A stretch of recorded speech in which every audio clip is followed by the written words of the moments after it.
Welcome to episode 4, season Having 25. fun? Yeah, I am. Of Laker Connections. Kenny Gerard, Lucas McGarry. Hello, hello. Lucas, I said at the end of last episode, the lettuce was gone, and the lettuce is gone. Oh my gosh, it's so I know, short. the I short was hair. baffled when you showed me earlier. I know. was like, Well- whoa, you cut it all off. Hey, we got a week off. How I you need a been? haircut. Yeah. I'm next. How you been? I've been very good. We got a spring break. That was very, very nice. We'll talk about that a little later. I had a fantastic time. I'm sure you did as well. And we're going to get into it. Oh, yeah. But We had a that's great fun time. stuff to talk about for some other stuff that happened over the break. Ooh. We'll say that for C Block. We do. We'll get there. But Yes. let's get right into our Laker recap. So, Lucas, I hope you enjoyed your spring break as much as I did, because these Laker squads did not go on vacation. There are plenty of games over the spring break that we will recap, the most recent one in this week's Laker recap. Lucas, start us off with women's lax. Yeah, absolutely. The Oswego women's lacrosse team was on fire yesterday as they opened up their conference play against the Fredonia Blue Devils. It was a close first quarter. Lakers lead scorer Alexis Hill would start things off with an opening goal, but Fredonia would stay resilient, holding the Lakers to just 3 goals while scoring 2 themselves. However, after that, the Lakers took off. Across the next 3 quarters, the Lakers would outscore them 3-1 in each quarter, led by scoring from Alexis Hill, who had 5 goals, 2 assists, Cassidy Croce, who had a hat trick, and freshman Abigail Dix with 2 goals. On defense, the Lakers held the Blue Devils to just 16 shots on goal, and Alana Yakovizzi saved 11 of them. The Lakers would go on to dominate this one 12-5, opening their conference record up with a win and good momentum moving forward in the season. Well, I mean, this is a team that's coming fresh off of a SUNYAC championship. So you got to come in, you got to perform, right? And this team so far has done exactly that. So, I mean, Yakovitsi is great. Yeah. We can't forget that. And we Absolutely. were talking about it earlier. They lost what? Was it nearly 80 goals and goal scorers in Yeah. the offseason? Yeah, And they they're lost a keeping lot of up, though. talent. And that's Yeah. the good thing. The fact they can still keep up after losing that much talent on the team, impressive. Yeah, and they have a little bit of a slow start to the season. They lost a couple of games that maybe they shouldn't have, but I think they're back to where they should be. And going forward in the rest of the season, I think they're a really, really strong contender once again for the chip. Absolutely. Well, the men's lacrosse team extended their winning streak to 5 games on Saturday afternoon with a thrilling 14-13 comeback victory over Farmingdale State. Where is that? The Lakers found themselves in a deep hole early as the visiting Rams exploded for 6 straight goals in the second quarter to take a commanding 10-4 lead into the half. But the Lakers came out of the intermission on a mission. Oswego erased a 6-goal deficit in the third period, tying the game at 11-all heading into the final frame. Farmingdale would not go quietly, battling back to tie the game once more with less than a minute remaining. But with 25 seconds left on the clock, the Lakers pounced on a midfield turnover and converted on an odd man rush to secure the win. Oswego now sits at 6-1 in the season as they prepare to open conference play this weekend. Lucas, men's lacrosse team's off to a good start. How do they carry momentum into SUNYAC play? Yeah, it is so awesome how they have been playing so far, and really, really good wins. I've seen some close wins and a couple of blowouts too, like 14-6 over Brockport, 13-6 over SUNY Poly, but then a close game against Utica, 8-7, and then against Farmingdale State, another close game. These guys have already showed that they can win in dominant fashion, but they also have showed early that they can win the nitty-gritty as well, and I think that is huge. Before conference play has even started, they've already established that they can play on so many different levels, and I think that is really, really impressive if you're the Lakers, as like you said, going into conference play. All sports are layers. You got to be able to be good at all of them, and that team has done well at that so far. Yeah, no Lucas. doubt about it. Well, let's turn move now. on to softball. Absolutely. The Oswego softball team went into their doubleheader against Elmira today, undefeated and determined to keep it going. In the first game, it was all about the Lakers. Freshman Alyssa Budzinski once again got the start, and she continued her dominant season. She pitched all 7 innings, allowing just 3 hits and striking out 16, giving up no runs, recording her first shutout of the season. On offense, the Lakers dominated, knocking in 7 runs, courtesy of big days at the plate from Ryan Perico, Lillian Haggerty, and Emma Budzinski. The second game would end in just the second inning, unfortunately, after a weather delay. But in the first, both teams would score 6 runs combined, Elmira going up 4-2, and the game would end with Oswego runner on third in that second inning as the weather ended it. But the Lakers now move on to 4-0 after that first win. You know, it's crazy. Softball's quietly become a team that we didn't really look at too much going into the season. I did not think we were going to be talking No, about them. and that's the they thing. Are They've really been great impressive so far. So we didn't look at them, going into it like, oh man, this is a team that's going to be a SUNYAC contender. They're going to play. They're going to get a little bit better this year. We expected improvement.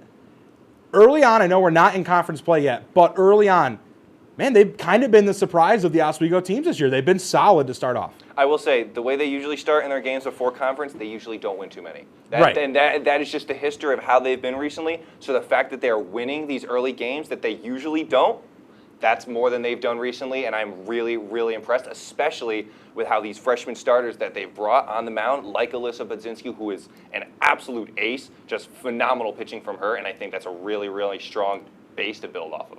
Could be a good indicator for things that are good to come. But it was a tough afternoon in the diamond for the baseball squad as they dropped a non-conference matchup to RIT by a score of 10-3. The Lakers struck first in the opening inning, taking an early lead thanks to an RBI double, but the Tigers responded immediately, plating 4 runs at the bottom of the first to take control. Oswego struggled to find their rhythm at the plate throughout the afternoon, managing only 5 hits against a stingy Tigers pitching staff. RIT blew the gates open in the later innings. I said the wrong word, Lucas. What am I doing? Capitalizing on Laker errors and well-timed hits to extend their cushion. The Lakers tried to spark a rally in the ninth, pushing across one final run, but the deficit was too large to overcome. Oswego looked to bounce back quickly as they head to Cortland this weekend, open up SUNYAC Conference play with a 3-game series against Canton starting Friday. Lucas, tough loss on the road. What do they got to do to bounce back for SUNYAC play? At this point, I don't know because this team has been so weird all season long. Like we see, like 10 days ago, they go to Maryland, play Salisbury, number 2 team in the country, doubleheader. First game, lose 12-2, fine. Second game, win 10-2. Like, right. Are you serious?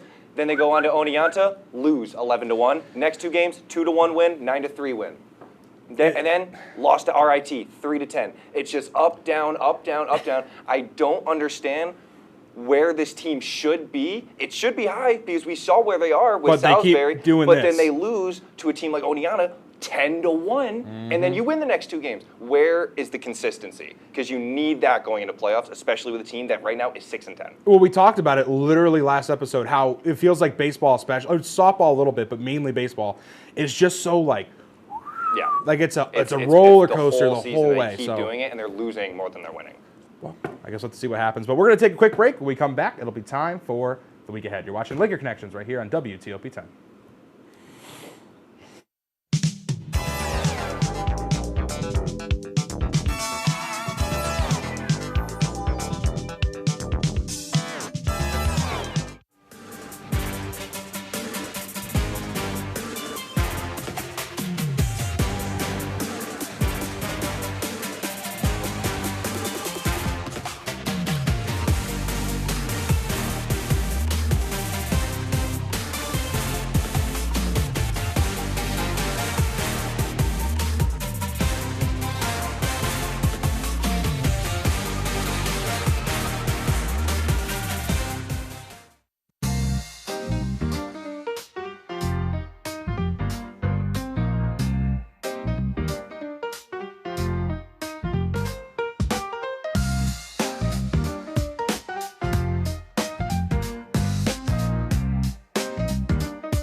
$50. You better watch out. He's got to swat you like a mug.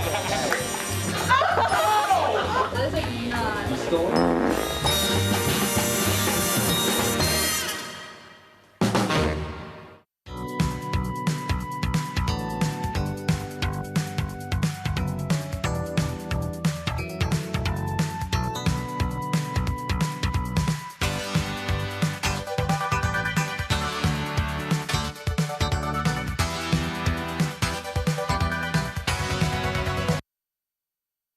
Welcome back into episode 4 of season 25 of Laker Connections, your only place for all things Laker sports. I'm Kenny Gerard, co-hosted by my good friend, Lucas McGarry. Kenny, that was very, very clear. And oh, was it? Oh, good. I just want to make sure I wasn't mumbling. Fantastic reader.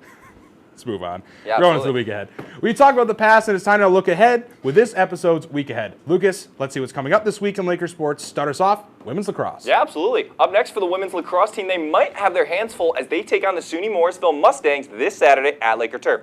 On paper, the Lakers have a slight edge. They both score over 12.5 goals per game, while the Lakers' stingier defense gives them the edges on goals against. Alexis Hill, who leads the SUNYAC in goals scored with 32, will look to power the Lakers once again. She's backed by strong goal scoring from Cassidy Croce and Aubrey Green. However, dual sport athlete Anicia Ingersoll, who dominated our women's basketball team, will absolutely have something to say about it as she looks to improve on her 24 goals scored this season, 5th place in the SUNYAC. She'll be backed up by dual scorers Samantha Budney and Mary Trowbridge, both with 12 goals apiece. This game is a great opportunity for both of these teams to show who is a contender in the SUNYAC.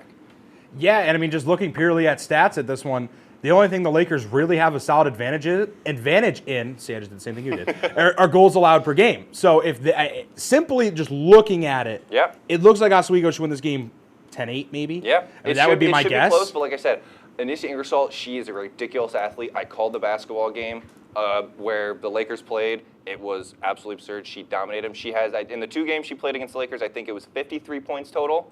So she was a bit of a Laker killer, and I would not be surprised if she put up 3-4 goals against the Lakers, and hopefully hopefully for her, if she has some help, might be able to pull out a win against the Lakers. We'll have to see. The men's lacrosse team looks to keep the momentum rolling this Saturday as they travel to face off against the Morrisville Mustangs. The Lakers enter the matchup on a blistering 5-game winning streak, sitting at 6-1 overall. Oswego has proved deadly on the power play this season, converting on nearly 58% of their man-up opportunities. However, the Mustangs will provide a stiff challenge on their home turf. Morrisville comes in with a 6-2 record and riding a 3-game win streak of their own.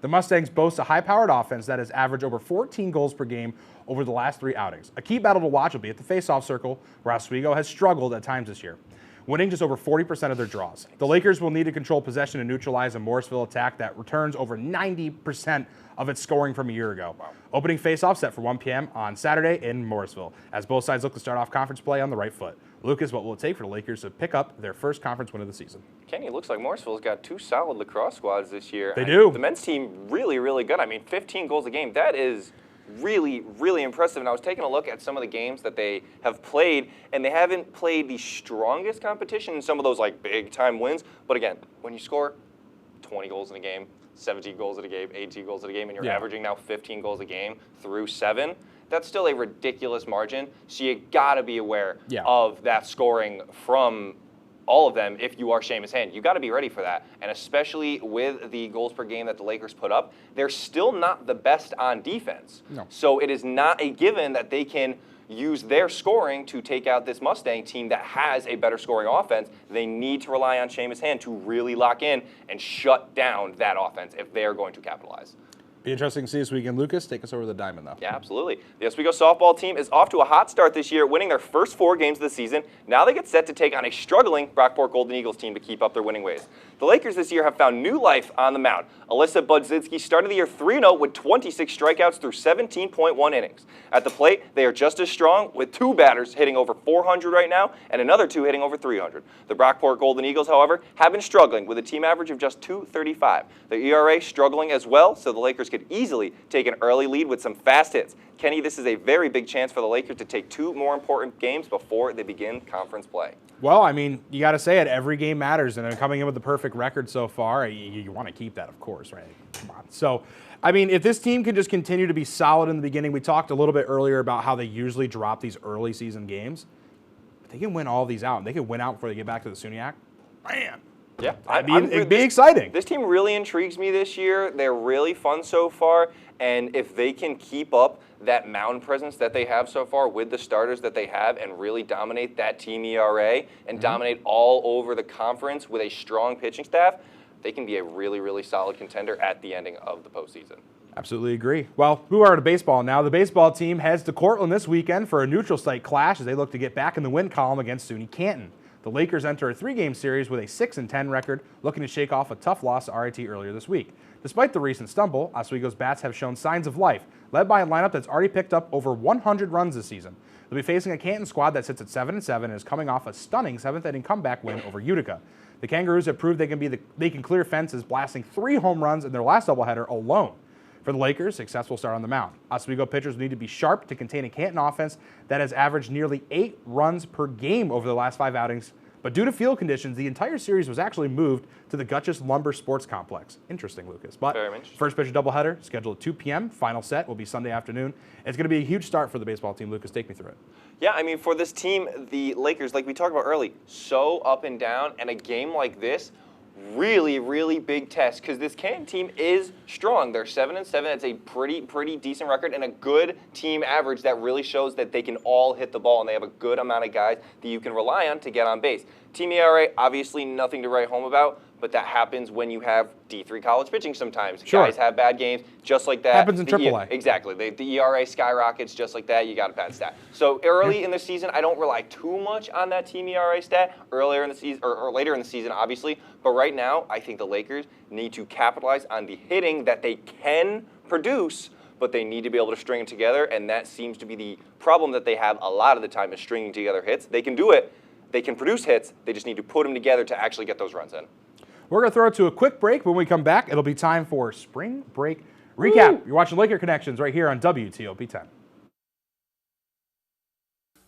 Do you like reading? Do you like reading books? Do you like looking at books? Do you like having a collection of books in your living room?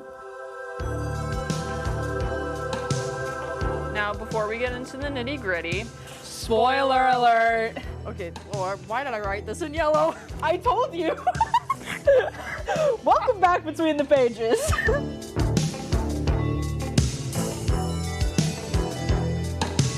Good evening and welcome to Jeopardy! I am your host, Joe.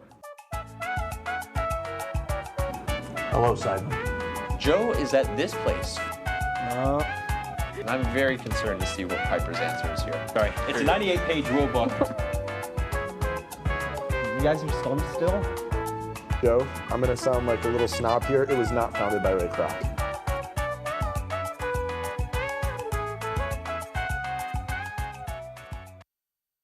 Welcome back, everybody.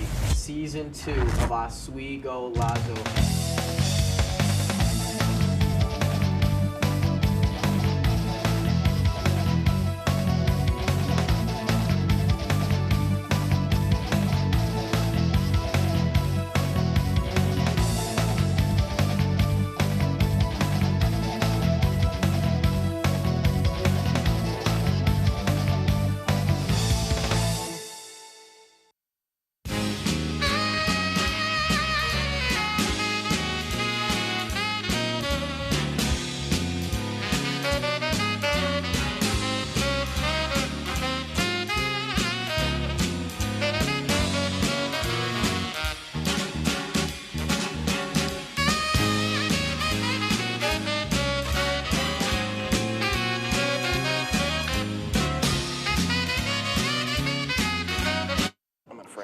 Sorry. It's all right. I stood out. Welcome back into episode 4, season 25, Laker Connections. Kenny Gerard, Lucas McGarry. Let's get right into it. Yeah, absolutely. Well, Lucas, not to state the obvious here, but we both love sports. But you know what we love even more? Vacation. Me and Lucas went on spring break last week, and we both traveled to different destinations. Lucas, let's recap our spring break on the one and only spring break recap. Woo! Lucas, start us off with how your week went. I had a fantastic week. I took a trip to Myrtle Beach with my girlfriend. It was very, very nice. A little chilly. I know you also had to deal with a little bit of a chillier weather. The whole East well. Coast was cold. Yeah, but it wasn't here. We still made the best of it. We had a great time, and I don't know when we'll roll my stats in a second. Yeah, throw some stats. It was a very, very fun time. Traveled everywhere along the coast. That's me on a turtle. But as you can see, margaritas, love them to death, and I was consuming them. Had 15 of those. Sunburns, I don't wear sunscreen a lot of the time, so 4 of those. It was a tragic day, or days when I was in the sun. Pictures with my girlfriend, a lot, almost 250. I couldn't count them all, but I just took a guess at some point. And then I won some music bingo games. The old heads that were there were... So which stats are completely accurate? Is it the music bingo and sunburns? The music bingo, the sunburns are pretty accurate. Picture of my girlfriend. And margaritas are what you can remember. Pictures of my girlfriend. I'm lowballing probably. Yeah. But yeah, it was a fantastic time. It was probably one of my favorite vacations, if I'm being totally honest. It was very relaxing. We didn't do a whole lot, if I'm being totally honest, but it was great. Like it's a vacation. Yeah, love vegging out, doing nothing. We still managed to watch Monday Night Raw, which was big. Good. Had a good time doing that. WrestleMania's around the corner now. It is. It's my time to get back into it again. Yes. Yeah, I get back into it. Yeah, come on, WrestleMania. We got Ben and Jerry's every single day we were there, which was awesome. Great shakes. I got some ice cream flavor milkshake combos. It was so good. Sweet. Yeah, but I had a really good break, and I enjoyed it, and I definitely miss it. I went to the Music City. We talked about this yeah. last time. I heard. Yeah, that was great. We'll see my stats in a second, I'm sure, but it was a good time. Kenny in the Music we City. drove, which was wild. I did a lot of driving, but I'll tell you, it's a good time. Yeah, there's more to do than just drinking out there, but I mean, obviously, I capitalized on that opportunity. So, I mean, the top stat, I spent about $1,200. That's rough. The miles driven is completely accurate. 2,285 miles I drove. I drank 36 beers. Thanks, shout out Beer Buddy, and we went to 11 different rooftop bars.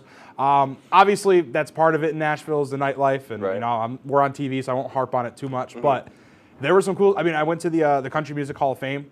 That was pretty sweet. Sure, yeah. We didn't end up going to the Grand Ole Opry because Reba McEntire was actually performing on Sunday. We left Saturday. I was so mad. I wanted to see her, but yeah, it was cool. I mean, there was a lot to do. Bar of the week might have to be John Daly's because they had tailgates for benches outside. So it was just like these tailgate trucks you sit in, but with cushion. It was really cool. And then Kid Rock's rooftop was everybody's favorite. So Kid Rock's rooftop and bar. that picture was that's at Chiefs, which is Eric Church's bar. And the plaque over there says, "Don't even think about it. You're not Morgan Wallen." And as you can tell, I thought about it.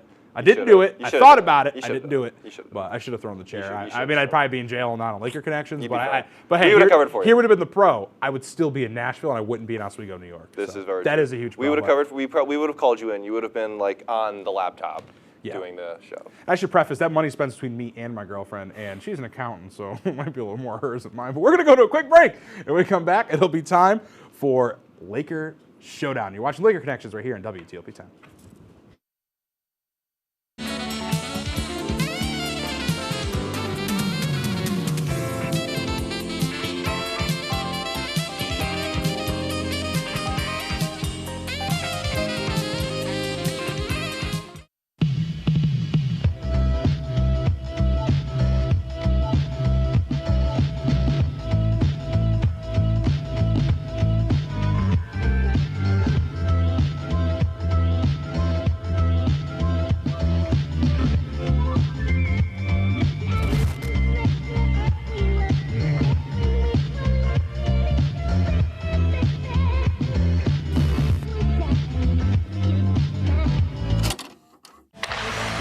If it's hockey,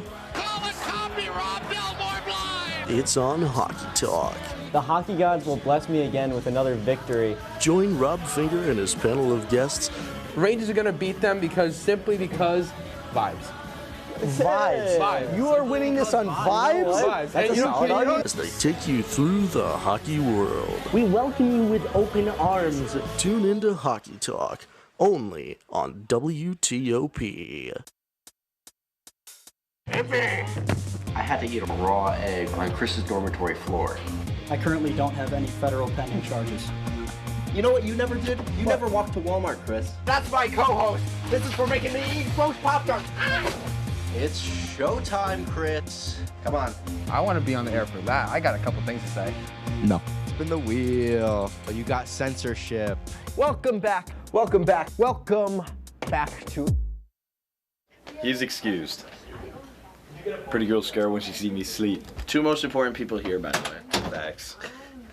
Me and Eddie? Yeah. Casey. Yeah. You just.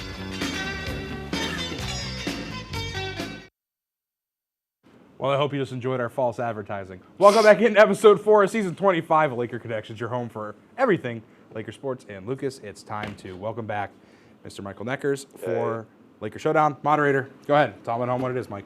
Laker Showdown is exactly as it sounds, a showdown between two of the best Laker sports minds this school has to offer. I'll give you guys 3 questions. Whatever answer I like the most for each of those 3 questions will be rewarded a point. Okay. Best 2 out of 3, and the winner gets bragging rights until next week. We can do this all over again. Lucas, you're ahead 2-1. Yeah. It's close. I like the jersey, by the way. Where'd you get it? It's very nice It jersey. actually belongs to Kenny Gerard, my good friend. Yeah. What a nice guy. So my first question is more of a hypothetical for you guys. And I promise I have a sports-related question, but it's going to come at the end. So first question, your phone is out of storage, and you have to delete one social media platform or it's going to explode. Your phone's going to explode. So which app has to go? Kenny, you're up first. Hot take, because we're broadcasting students, but Twitter's got to go. I don't really use it that much. I know it's good for networking and posting and being on air. I'm a realist. I'm not going to be calling hockey games. I'm sorry. I'm going to make money somewhere else, hopefully. I don't even know at this point. Mm-hmm. So, yeah, I think, well, X, I guess, would be the one. I don't really care for X. It can go. Crap, you too. If I had to get rid of one, I'd probably, I guess, say like Snapchat, because I'm like starting to become like a adult, I guess, and that's not. I guess Except for the fact that we were playing Snapchat. That's games what I'm saying. When I was, we're not going to sit here you a that we didn't do Snapchat that. game. Like actually, I got a photo I could show people. But pull it up. yeah, I'd probably Snapchat if I had to like really get rid of one, because I don't have Facebook, so I couldn't get rid of that. I have Facebook. I don't want to get rid of TikTok. I don't want to get rid of Instagram. Here, show the camera. Ooh, that's a good one. That was me really locked in, my locked in face when I was playing some Snapchat game. Because of this photo evidence. It was Minecraft parkour. Yes, it was. Because of this photo evidence, Kenny's going to take the first round. You still use Snapchat consistently. I know because you also Snapchat me probably every day. We have a streak. We all have a streak. I think we have a streak. All of us do. Next up, transitioning to the realm of food. Game over. You just made some chicken nuggies in the air fryer at home, and you open up a fridge with every condiment to ever exist. Oh, I'm going to lose. What is your #1 condiment to dip your chicken nuggies into? Lucas, you're up first. Chicken nuggets, I think that when it comes to them, you got to go barbecue sauce. Oh, come on. I love barbecue and chicken, and I think when it comes to like the chicken nuggets, there's nothing better, especially like McDonald's chicken nuggets. Dip it into the box of barbecue, and it's one of the most perfect things I could think of is that chicken nugget barbecue combo. I can hear other arguments for other condiments, but I'm not really going to. It's barbecue. It's the right answer. See, I'm not going to argue it. I'm just going to say for those at home who like it, Chick-fil-A sauce is a good second option. That's also good. That's also really good. It's a really good choice. That's really good. Chick-fil-A sauce is great, but I agree with him. Yeah. I pick barbecue sauce. But while we have a little bit of time, what fast food place is the best one, though? Best barbecue. Best barbecue sauce? To dip your nuggets into, yeah. Oh. Because I got one specific answer. I really like it. It might be a hot take.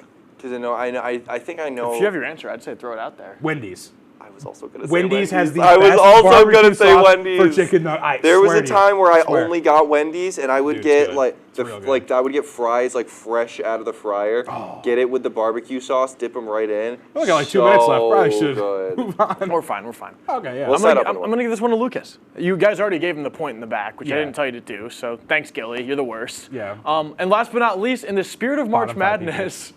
Which NCAA Division I men's basketball program is the greatest to ever do it? We're talking history. I have such here. bad college ball knowledge. Kenny, you're up first. Come on, dude. I'm gonna pick the bad answer, but because they're not not the greatest in any facet. They had one good run. Go with your gut. But it fired me up, and it was St. Peter's.